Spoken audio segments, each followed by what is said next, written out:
بسم اللہ الرحمن الرحیم. باندی صاحب کے ساتھ سوال و جواب کی براہ راست نشست میں خوش آمدید. آغاز کرتے ہیں. ہم سب پہلا سوال آج آپ کی خدمت میں یہ ہے کہ ایران کے جو مذہبی لیڈر سپریم لیڈر آیت اللہ خامنائی صاحب ہیں، ان کے قتل کی باتیں ہو رہی ہیں. مختلف ملکوں کے سربراہان نے جو اس وقت حالت جنگ میں ہیں کہا کہ وہ بڑا سافٹ ٹارگٹ ہے، ہم چاہیں تو ان کو مار بھی سکتے ہیں. عراق میں جو شیعوں کے مذہبی رہنما ہیں آیت اللہ سیستانی، انہوں نے اس طرح کے کسی اقدام کی بڑے شدید الفاظ میں مذمت کی ہے اور دنیا کو باز رہنے سے کہا ہے. میں جاننا چاہتا ہوں آپ کے کیا نقطہ نظر ہے اس حوالے سے جو باتیں کی جا رہی ہیں کہ ایک قوم کے جو مذہبی پیشوا ہیں ان کے قتل کے حوالے سے.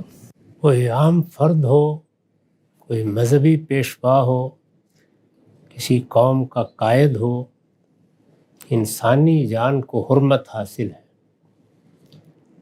یہ عام حالات میں لی جائے، کسی ملک میں قانون کا نفاذ کرتے وقت کسی کے خلاف کوئی اقدام کیا جائے یا جنگ و جدال کے نتیجے میں لی جائے، ہر حال میں اخلاقی جواز کا تقاضا کرتی ہے.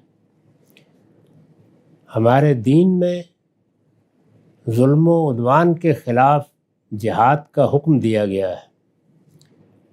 اس کا اخلاقی جواز یہی ہے.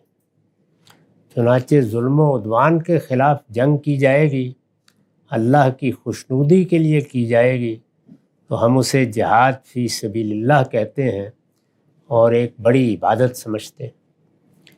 یہی جنگ بلا جواز کی جائے تو یہ مجرمانہ فعل بن جاتی ہے.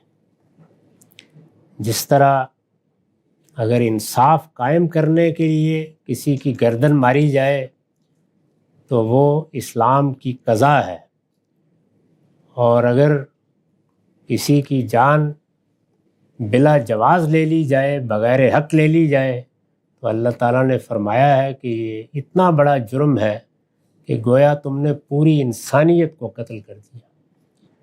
ایران کے خلاف جو اقدام کیا گیا ہے اس کو جس پہلو سے بھی دیکھیے، وہ اسرائیل نے کیا یا وہ امریکہ نے کیا ہے، بالکل بلا جواز ہے.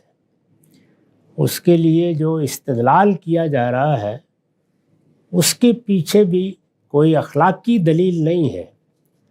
جوہری ہتھیار اگر نہیں ہونے چاہیے تو دنیا میں کسی ملک کے پاس بھی نہیں ہونے چاہیے. اس میں کوئی شبہ نہیں کہ جوہری ہتھیار رکھنے کا سرے سے کوئی جواز ہی نہیں ہے. ہتھیار وہی ہونے چاہیے جو مقاتلین کے خلاف استعمال ہوتے ہیں، کمبیٹنٹس کے خلاف. غیر مقاتلین کے خلاف استعمال ہونے والے ہتھیار قتل عام کے ہتھیار ہیں. اس وجہ سے بالکل ناجائز ہے. خود ایران کے رہنماؤں نے، اور مذہبی رہنماؤں کا میں ذکر کر رہا ہوں، یہی فتویٰ دے رکھا ہے. چنانچہ اس طرح کے ہتھیار اگر نہیں ہونے چاہیے تو میں نے عرض کیا کہ پوری دنیا میں نہیں ہونے چاہیے. نہ امریکہ کے پاس ہونے چاہیے، نہ روس کے پاس ہونے چاہیے، نہ برطانیہ کے پاس ہونے چاہیے. اور اگر یہ زید بکر کے پاس ہیں تو پھر دنیا میں کسی دوسرے کو اس سے روکنے کے لیے کیا جواز ہوگا.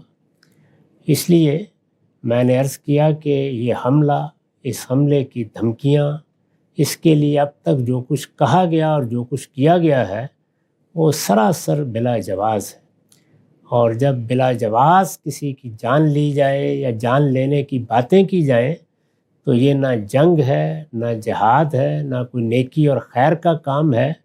یہ در حقیقت ایک مجرمانہ فعل ہے جو ہمیشہ تاریخ میں بھی مذموم رہے گا، اور اس طرح کے افعال کا ارتکاب کرنے والوں کو قیامت میں پروردگار کے سامنے بھی جواب دہ ہونا پڑے گا. اچھا غم صاحب، یہ جو بھی آپ نے بات فرمائی کہ اگر جوہری ہتھیار رکھنا اپنی ذات میں کوئی بری چیز ہے ممنوعات میں سے، تو پوری دنیا کو اس کو مطابق چلنا چاہیے ہے.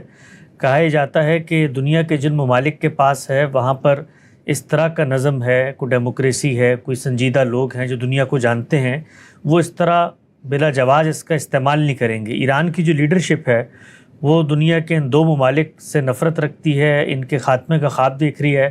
لہٰذا مذہبی لیڈرشپ کے ہاتھ میں اگر یہ ہتھیار آ جاتے ہیں تو پھر اس سے دنیا میں تباہی پیدا ہوگی.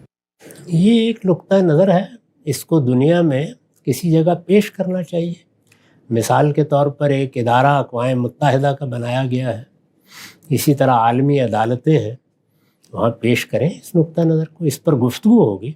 سوال یہ ہے کہ محض طاقت اس کا فیصلہ کر دے گی کہ فلاں کے پاس ہونے چاہیے اور فلاں کے پاس نہیں ہونے چاہیے۔ دنیا میں کوئی نظم ہے جو یہ فیصلہ کرے گا، کوئی قانون ہے یہ فیصلہ کرے گا۔ اگر اس طرح کا قانون بنایا گیا ہے کہ مذہبی لوگوں کے پاس یہ نہیں ہونے چاہیے، تو پھر دنیا کے بڑے ملکوں میں جب مذہبی رجحانات رکھنے والی قیادت انتخاب لڑ کے آ رہی ہو تو اس وقت بھی سوچنا چاہیے کہ اب یہ ہتھیار کسی اور کے حوالے کر دیے جائیں۔ تو یہ طاقت کی زبان ہے جو بولی جا رہی ہے، اس کے پیچھے نہ کوئی قاعدہ ہے، نہ قانون ہے، نہ کوئی اخلاقی پہلو ہے۔ اس طرح کی زبان میں بھی بول سکتا ہوں، کوئی دوسرا بھی بول سکتا ہے۔